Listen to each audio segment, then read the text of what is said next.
তোমরা কি জানো 2014 সালে শুভেন্দু অধিকারীকে নিয়ে একটা বড় স্টিং অপারেশন সামনে এসেছিল। সেই সময় তিনি বাংলার ট্রান্সপোর্ট মিনিস্টারে ছিলেন।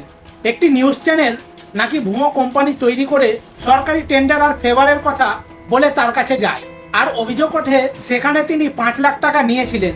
পরে ইডির সামনে নাকি তিনি স্বীকারও করেছিলেন যে টাকা নেওয়া হয়েছিল। তবে তার দাবি ছিল মানুষ যেভাবে ভাবছে ব্যাপারটা ঠিক সেরকম নয়।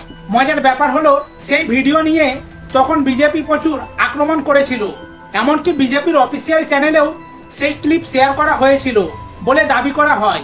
কিন্তু 2020 সালে শুভেন্দু অধিকারী বিজেপিতে যোগ দেওয়ার পর পুরো গল্পটাই বদলে যায়। তখন বলা হয় ভিডিওটা নাকি এডিটেড, ফেক, ম্যানিপুলেট করা হয়েছে। তারপর সেই ভিডিওটাকে সব জায়গা থেকে সরিয়ে ফেলা হয়, এমনকি বিজেপি তার অফিসিয়াল চ্যানেল থেকেও সরিয়ে ফেলে। এখন প্রশ্ন হলো ভিডিওটা সত্য ছিল নাকি পুরো রাজনৈতিক খেলাই ছিল? কমেন্টে নিজের মতামত জানাও।